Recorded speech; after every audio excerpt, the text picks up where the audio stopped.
Welcome to another edition of Answer Us Back, where we contend with your feedback. To answer me, this is new and ancient. That's right. And indeed, Amanda has responded to our fondue chat in AMT 416. Surely you remember that one, Helen. That was just last episode. I don't know. As soon as it's on the pod feed, it's gone from my brain. But yes, I suppose. Amanda says, my family has always done meat fondue as our Christmas meal. Interesting. Fun activity, I guess. What day is this, boy? It's the day for the tiniest cubes of goose. Stick them on the end of a spork. Go and buy the biggest vat of boiling oil you can. This has been the tradition from my mother's family for 3 or 4 generations at least, she says. Incredible. I've never found anyone else who does this. Very few people are aware of meat fondue as a concept at all. Yeah, why do you think that is? Just because of that Swiss cheese lobby? She does say people assume I'm talking about cheese fondue. I think it's just that if you're explaining what fondue is to someone, molten cheese is a more fun thing to talk about than just oil. Oil's just a pan, isn't it? It's basic. At the end of the day, it's not much different from just a big deep fat fryer. That's right. It's just a small deep fat fryer. Yeah, which is less fun to talk about. More scarring, though. Yeah. Although hot cheese can also cause you some damage. Hot cheese feels like the villain origin story in at least one superhero film. I don't know when or why it started, Amanda says, but I do know my mother didn't like turkey much. Figures. Okay. So having turkey for Thanksgiving and then again for Christmas felt a bit much. So she carried on the tradition to our generation. Cool. She didn't make us follow the rules she had to when she was growing up, though. Like if your food falls off the fork into the oil, you have to kiss everyone at the table. Well, that's just unacceptable, I would say, forcing people to kiss people against their will. Are you a sort of Christmas party games type person, though? No. Are you surprised? I suppose Christmas, even, people who don't like games will have weird traditions in their own family that surprise you. I don't think I like games generally, and I only realised this about myself relatively recently. I'd rather just have a nice chat. I've realised only recently, and only through teaching my children the different basic board games, that when it comes to cards and stuff, I usually prefer them when they're giant. Giant pack of cards? Yeah, so you get like the garden version of things. Yeah, like big Jenga. Yes, exactly. So we've got giant dominoes, which I've got in place of normal dominoes because I went to the next January sale and the giant dominoes were priced the same as the ordinary dominoes. And I was like, well, that that's makes no sense. 10 times the size of domino for the same price. You'd be an idiot to get normal dominoes. Olly man never lets a good bargain go. And now I've played giant dominoes. I don't want to play dominoes. Dominoes looks ridiculous. Puny. Lilliputian. Anyway, Amanda continues. Nowadays, my partner really likes the traditional British Christmas meal with his family, and we do fondue sometime in the week between Christmas and New Year. Very wise, because it's always difficult to find something to do then, isn't it? But then once you've eaten the British Christmas meal and all the leftovers, are you going to refresh yourself with some oil-boiled meat? Here are some skills that Amanda outlines for those who wish to try meat fondue. Okay, very specific skill set. That's right. It's the kind of granular detail for which we created this strand of Answer Me This, because in an ordinary episode, even we would not have time for this. Yep. Here goes. So my top tips learned over the year. Bullet point 1. Use peanut oil, or groundnut oil as you call it in the UK. Broth, she says, whilst healthier, is rubbish for this purpose. Well, it's basically a different food, isn't it, to boil something in broth? It's like if you boil potatoes in broth, they don't become chips. And the same with meat fondue. That's right. You get the opposite, don't you? Boil a potato in broth, it's all soft and squidgy, whereas chips, you need burning hot oil. I will say, though, when we go to Sichuan Hot Pot, Martin and I, the potato is an absolute winner because it gets all saturated with the spicy broth. But it's just different to a deep fried thing, is my point. Amanda continues. Don't make the cubes too small. The cubes of meat. Yeah. I wonder if that is because they would become too dry or if they fall off the fork. I would say too crispy, Yeah? Because when you fry something, if it's too small, it just becomes like a Dippin' Dot, doesn't it? You want... a savoury Dippin' Dot. But you also don't want a massive chunk of meat. Do you know what I mean? Like it was a huge... If you put a steak in there, then it's no longer fondue, is it? It's just a weird way of cooking something. It's oily steak. And if you put a large piece of chicken in there, it is mostly raw. Have some sort of scooper or strainer tool to hand, she says. You bet. We use hot pot strainer ladles to rescue the things that fall into the oil. I mean, that is an experienced fondue practitioner speaking there. Very sensible. Now, this is something that I am reassured by. She says, have lots of dipping sauces available. Yeah. And try different combos of items and sauces. And to me, that's the thing that concerned me when we were discussing meat fondue in what now seems like a very preliminary fashion. Yeah, we were so innocent. We hadn't done our research. Well, I had done meat fondue in the early 90s, but not academically. That's right. It wasn't a deep dive like this. Actually, I mean, it was at school, so it was semi-academically, but it was meant to be hey, this is the one fun day of the year. School day. Yeah. But the thing that concerns me is, if I ever had meat fondue, is that not only does it sound a bit dry, as we've been saying, but also the lack of spice and marinade on the meat means that it doesn't taste of anything other than oil, I would think. So I think dipping sauce, yes. Okay, that's what gets Olly Man on board with this, finally. I mean, I went to Ibiza during half term and it rekindled my love for alioli in every form. You know how I love mayonnaise. What could be better than a load of garlic, except even more of that? Even more, exactly, yeah. I'm thinking I might start like a sort of trail finders type company that just does mayonnaise tours of Europe. You know what? I think there's enough mayonnaise pervs to make this a going concern, Olly. I think there really is. Because it gets overlooked. It's always just the dipping sauce, rather than the star attraction. Amanda says, I do chicken and beef as standard. But I also do lots of non-meat things. So this might intrigue you, Helen. Okay. Halloumi. Interesting. I mean, halloumi in any form is pretty good. Bell pepper. Asparagus. Asparagus at Christmas. Where are we getting that from? Peru. Mushrooms, baby corn, green beans. This is where it gets kooky. This year I got some fresh pasta raviolis and some ready-to-eat falafel. Intriguing. Dipping some falafel in hot burning oil. What sickness is this? I think that's how they cook falafel at the places where it doesn't taste dry as. Is that true? Yeah, I think so. I think that's why whenever I make it at home, it's absolutely shit. Because I'm scared to deep fry. Okay, no, I'm prepared to apologise if that's true. She says, I reckon you could actually do a cracking vegetarian meal and just leave out the meat altogether if you were so inclined. That's not meat fondue then, though, is it? I mean, that is just... Oil fun. Yeah. It's a BYOO party. I don't know. I feel like the host should at least provide the oil. Yeah, exactly. Yeah, I think so too. Otherwise, it's just a burner. I really appreciate this knowledge transmission from Amanda, though, gathered over a lifetime and generations before, perhaps. I hope that there's a big hardback oil-splattered book in which every year people record their observations and learnings. Totally. I think there's something very valuable about having a favourite recipe that you return to, even if it's obscure and it's just your thing, year after year after year. Another recent thing we said on an Answer Me This was we were reflecting on musicals about tragic historical events. And Rebekah has been in touch to say, in Answer Me This 416, you discussed the length of time at which it is appropriate to do a musical of a tragedy and that it is too early for a 9/11 musical. But there already is a musical about the aftermath of 9/11 called Come From Away, which tells the story of Gander, Newfoundland, which effectively doubled in size for the week after 9/11 as planes landed there with roughly 7,000 stranded airline passengers whose planes were grounded after the attacks began. Yes. I haven't seen Come From Away, so it did slip my mind. But even though you correctly identify that it does have 9/11 as its kind of background, and very directly as well, like you say, it is about people that are directly affected by 9/11. Crucially, and this is the point that I was making, it's not about the people on the planes that actually hit the buildings, is it? It's not about the Al-Qaeda training camps. Or the people in the buildings, or the people rescuing people from buildings, all of that. Right. But my point was that it is plausible that within 100 years someone does make a musical about that. And I wasn't trying to be sort of glib and flippant about it. In fact, I am a fan of musicals, as you know. I'm not a big fan of the glib joke when people append the word "the musical!" to a serious thing and think that that in itself makes it funny. Yes. I've seen some really good musicals about some very serious things. We went to see London Road together, didn't we? Fuck me, that was good. That was about the Ipswich serial murders. That was really, really good. Yeah. And also it was about, not about the murders, it was about the people in the neighbourhood being afraid before the serial killer Steve Wright was caught, and after that just wondering how to rebuild their community, knowing what had happened on their street. Correct. Martin and I think, actually went to see another one.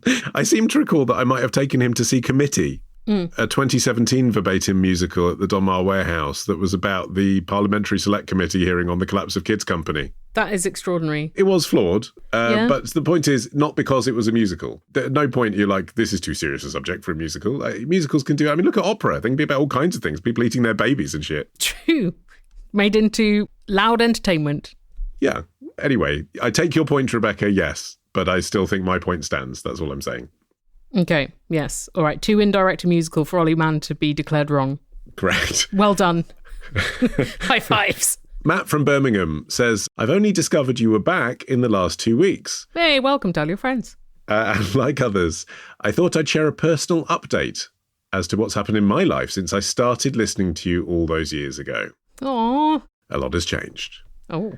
I've been married, had a child, divorced, moved house 3 times, moved city, changed job. We don't know when Matt started listening. If it was like 2021, just before we finished season 1, that's a lot. That's a lot.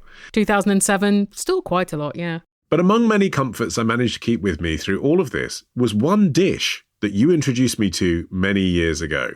The amazing chicken Kyiv toasty.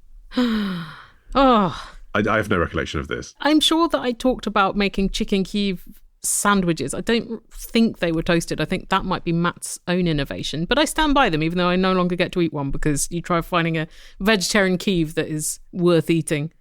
Okay, I'm interested in a couple of things here. Mm-hmm. One is the sandwich itself. The second is the pronunciation of Kyiv. Yeah. On the Kyiv thing, since the full-scale invasion of Ukraine, I have learned, like everyone else, that people in Ukraine like to call Kyiv Kyiv, and I call Kyiv Kyiv. But I can't get used to calling the chicken Kyiv a chicken Kyiv. And that's because the mini Kyiv was my favourite Bernard Matthews frozen product as a child. That and an Arctic roll was a slap-up meal. Oh my God, put a Bernard Matthews mini Kyiv in a meat fondue, Olly. Maybe that will bring you round. Delicious. Oily from without and within. The sandwich itself, it does seem like the kind of thing that the at times louche Helen would indulge in when I knew her when she was in her mid-20s. Hot rye brander and a chicken Kyiv sandwich. What a life. So explain again. Well, chicken Kyiv, of the ready-made supermarket meat things, yeah, I'd say one of the best. You know, under £3, pretty tasty, even when it's a bit gross and wrong. And then you slice it up, making sure that the garlic butter doesn't all drain away, and then put it in a sandwich. It's very simple, really. You can accessorize it with other things if you want, salad, mayonnaise.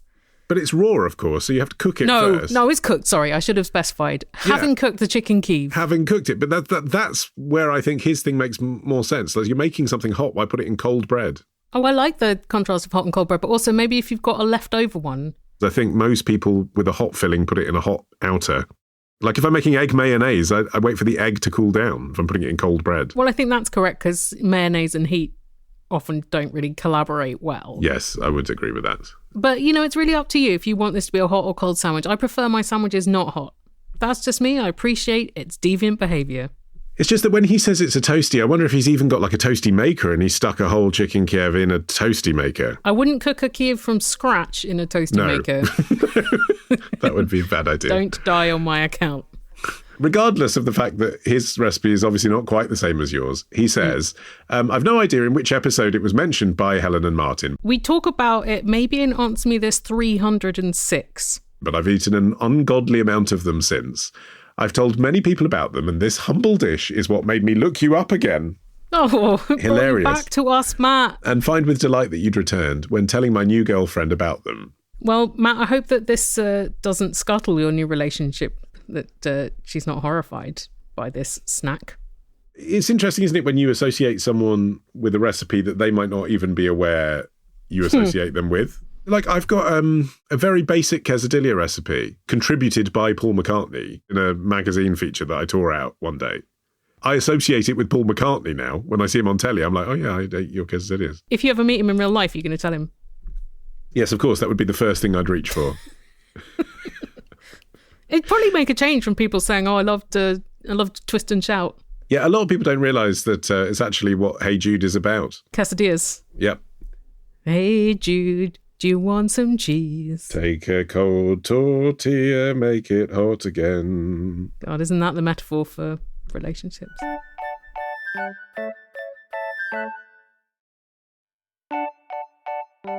We've had this feedback from Chris from New Zealand, who says, I'm listening to Answer Me This 376.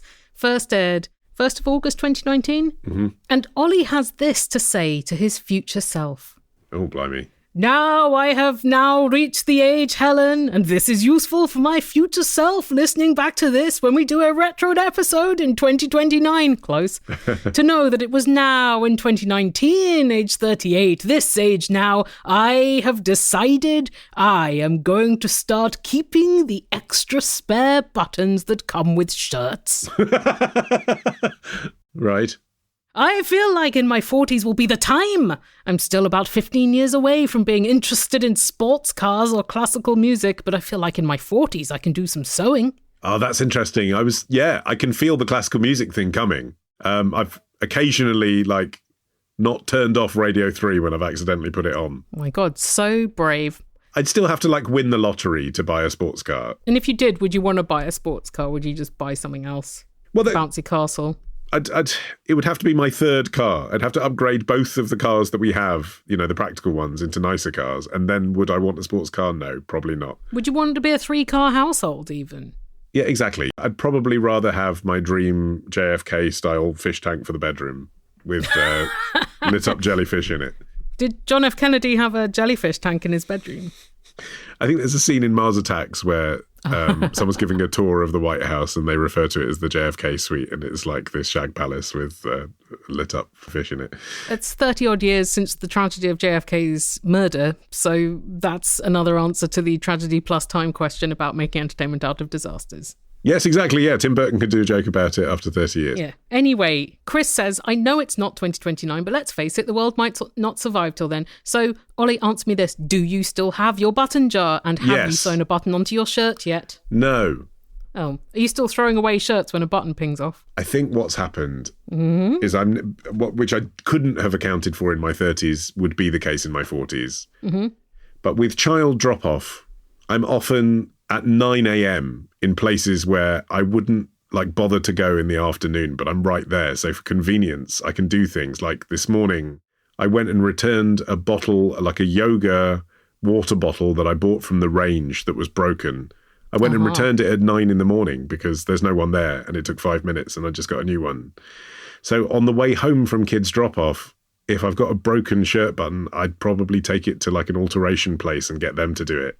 Okay. So I haven't done it myself. I've still never sewn anything, but I have a button jar. It is the button jar from 2019. Aww. I do still, when I buy shirts, take those spare buttons and put them in the button jar optimistically. Listen to this. Oh, wow. It's right here, my button jar. How much actual sewing do you do, as opposed to percussion? Obviously, percussion is my first passion. But when I give myself a break from that, I do mend clothes. Well, I let a big pile mount up and then I mend them every few months. That's great. Yeah, no, just don't have the strength of will or character yet. No, but it's because I hate clothes shopping and I don't buy many new clothes, so I'm kind of doing it to avoid doing something else that I don't like. But I do like sewing. But what I can reveal exclusively to you, Chris from New Zealand, is that just after that, if it was 2019 when we recorded that episode, obviously little did I know at the time, but COVID was just around the corner. Indeed. And in that 2 months when we all stayed at home and did virtually nothing, I organised that drawer extraordinarily. I mean, it's no longer just a button jar. Whoa. I got some bespoke belt organisation units from John Lewis. Ooh. Yeah, so each belt is rolled up. There's ties rolled up in there as well. And you can be asked, once you've taken a belt off, to roll it up and put it away properly? Turns out I can, yeah. That's enviable. Well done. But once you've got the drawer insert, Helen, it's life-changing because it's easier to do that than not do it. Something has to go in that hole. So if it's not the belt, it'll be rolled up socks or something, but it's still easier. Something's got to go in that hole. I've even got a little Judaica pouch in there. What's in there? Is it secret? No, it's some couples or yarmulkes and what else? Maybe cufflinks. Yeah. And of course, my penknife for performing ritual circumcision and chopping off my horns. Yeah, you really should clean that every so often. Our conversation on World Book Day has set the Answer Me This questionnaire inbox alight. Hasn't it just? One of the several correspondents we have had is Katy, who says, I listened to the World Book Day discussion with a smile. My child is now at high school, so those days are gone, but we found an option I thought you might appreciate. Okay, so this is a dress-up option for when you can't be asked to send your child in with a extravagant homemade costume. Yes. Right. Katy says, not specifically for World Book Day, we had bought one of those Your Child Stars in the Story books where they use your child's name and other details you provide to personalise the book. I had one of those books. It was very exciting. I think it took me years to understand the ruse that you get it specially printed. Oh my God, a child called Helen who has brothers called Richard and Andrew? Astonishing. Katy says, after some back and forth one World Book Day, we realised the child could go as themselves thanks to that book. Job done. I see, because they're a character in the book. Very clever, yeah. It does feel a little bit like cheating, like we were saying about the screen to page adaptations feel a little bit on the edge. But Katy says happily the child was very on board with this slightly subversive approach and used it for multiple years. I mean, it's kind of funny, isn't it? But it's funny because not everyone does it. If everyone did it, it would be very tedious. Yes. Also, where's the escape from the self that I would be craving? Right. Yeah. I mean, I should say at the moment it's, is it Book Fair Week? Jesus, another one? Yeah, it's constant. It was only World Book Day in March in Britain. I told you, it's constant. But there's a book fair in my one of my children's primary schools anyway. Okay. And it's less fun. It is less fun than World Book Day. You know, despite everything we said about World Book Day's a pain, it's unfair, and it's more fun when all the kids go in dressed up. Like, all the book fair week is pressuring parents to buy, albeit subsidised books. That's it. There's no fun. You go in a room, there's some books there, and instead of costing £9, they cost £7. That's it. I'm just picturing a child version of the Frankfurt Book Fair where all European publishers go to try and buy titles for the next year's list. That would be fun if they had like authors turn up and give talks as well, like they do at a proper book festival, but at the primary school book fair. This year, children, we are welcomed by Alain de Botton to discuss the significance of sausages in the work of Julia Donaldson. Yeah, why don't you pitch a little mini Hey on Why to your son's school? Yeah, exactly, yeah. Go on, I dare you. A fun follow-up story, says Joe in Minnesota, semi-related to World Book Day. Uh-huh. From my childhood, here in the United States. That's where they keep Minnesota. While my elementary school never did World Book Day, we did have a very similar costumed event called the Wax Museum. What? Okay, this already sounds very eldritch and I don't even know what it is. I love this. How serial killer are we talking, Joe? Yeah, exactly. You have to fashion a character out of wax, bring it into school. No one asks what the wax is made from. Joe says, during which the 9 and 10-year-old students would dress as historic figures and stand around in an auditorium supposedly like wax figures. Was this just to keep you quiet and still for a day? Each student had a little paper button next to them for visiting parents and older students to press to activate the wax figure. Oh my God, so you're like an automaton of a historical character. Who then gave a brief presentation on their historic figure. You know, like wax figures do. Well, now I'm thinking, what's that thing in Disneyland, the thing of the presidents? Like the Hall of Presidents, yes. All the dead presidents. Yes, that's a better name for it. Well, do they have the live ones in there? I only remember the dead ones being there. I don't remember, like, Obama being in there. Yeah, you may have noticed that some of the recent presidents would be more controversial to feature in that attraction. So I think they're taking their time. Suddenly it's taking a very long time to make the wax work, yeah. Anyway, says Joe, as a weird little gay boy with a French fixation at the time... You sound cool, honestly. I remember that I opened my world history book to the glossary and found the first person with French in their one-sentence bio. And that's how I ended up dressed as Voltaire as a 10-year-old in 2000 in Massachusetts. With a white wig and breeches. Oh, my God. I think dressing up as a figure from history, although obviously has many pitfalls, is a better thing than dressing up as a character for a fictional book. One of my children has just done this at another school. They go to 2 different schools. They've had dress as a historical figure day. And he came as Neil Armstrong, and it was quite good because we did have inevitably a bill for about 20 quid again buying a costume off Amazon, but you know, at least he had to learn some facts about Neil Armstrong, and they were different facts from the person who was dressed as, Boris Yeltsin or whoever it was. I guess so. I suppose the problem is just how many venerated historical characters were like sex criminals, human traffickers. Yes, well, you say it's a problem. I think that's a way of introducing some texture about the realities of life. Oh, true, yes. But maybe you don't want to, like, fully embody those people. I thought Neil Armstrong was a safe choice. Just gotta check. You gotta check everyone. Anyway, Joe completes his delightful email with this. I do remember a very tear-filled evening the day before the event when I informed my mother, who'd already gone to great lengths to rent a costume from a shop, oh, hey, they also need a poster. She was not pleased. Why does it fall to her? It should be you making the posters. I agree. But we, read, she got it done. Well, I hope she got an A.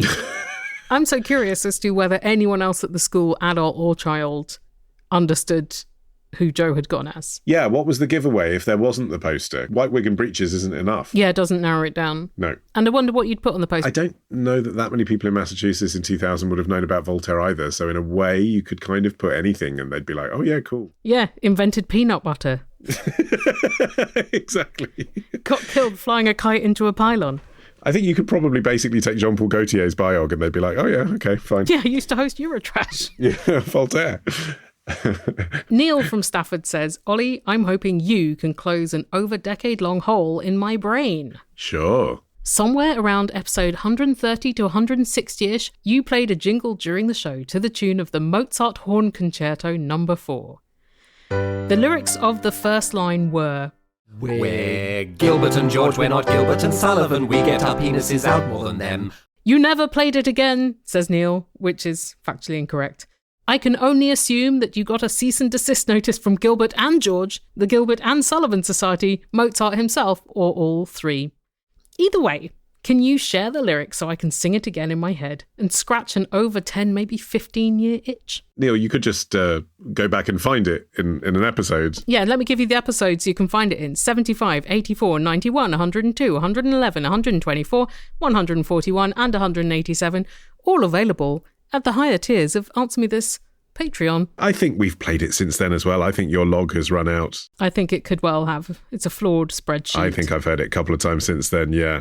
So our friends Alex and Tommy who are performing that jingle, this is one where they basically went off and wrote that themselves, I think. Did they? Most of our output has rather more colour than three little maids in a school in Japan. Yes, that's a reference to The Mikado by Gilbert and Sullivan. That's right. Then how does it go?